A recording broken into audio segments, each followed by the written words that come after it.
আসসালামু আলাইকুম গাইস, কেমন আছো? আশা করি ভালোই আছো। আমিও খুবই ভালো আছি, আলহামদুলিল্লাহ। আজকে বানাবো চিকেন কষা। প্রথমে আমি নিয়েছি সব রকম মশলা। তারপরে আমি নিয়েছি আদা রসুন পেস্ট, হাফ কেজি চিকেন, পেঁয়াজ 150 গ্রাম মতো পেঁয়াজ বেটে নিয়েছি, আর টমেটো 2টো বেটে নিয়েছি। তারপরে আমি এখানে পরিমাণ মতো তেল দিয়ে তেজপাতা, এলাচ, লবঙ্গ দিয়ে এটা ভালো করে ভেজে নেব। নেওয়ার পরে আমি পেঁয়াজ বাটাটা দিয়ে দেবো। দিয়ে 2 মিনিট মতো এটাকে ফ্রাই করে নিতে হবে। তারপরে দিয়ে দেবো টমেটো বাটাটা, এটাও 2 মিনিট ফ্রাই করে নেব।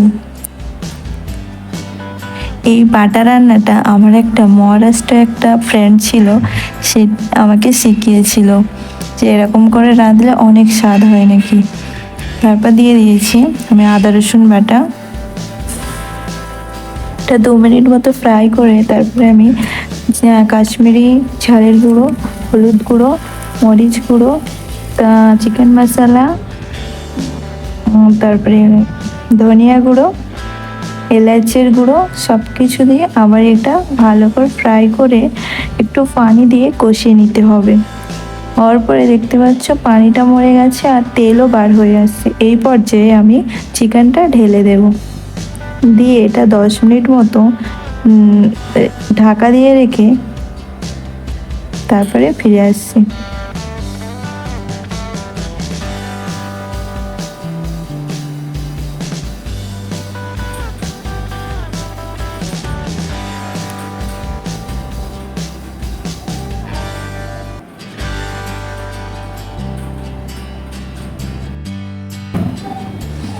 তারপরে আমি এটাকে লবণ দেব।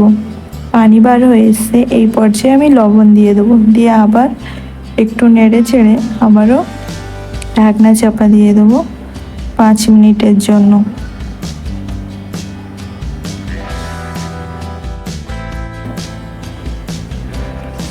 দেখতে পাচ্ছ আমার চিকেনের পানিও মরে গেছে। তারপরে আমি পানি অল্প করেই দেবো, আমি একবারই পানি দিয়েছি। চিকেন কষাতে বেশি পানি দিলে কিন্তু স্বাদটা ভালো লাগবে না।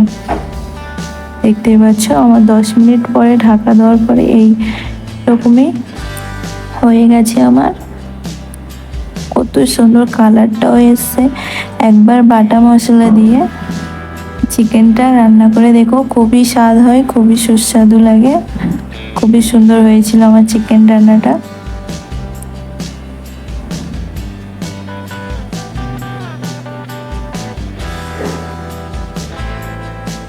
খুব সহজে বাড়িতে বানিয়ে ফেলুন এমন চিকেন কষা।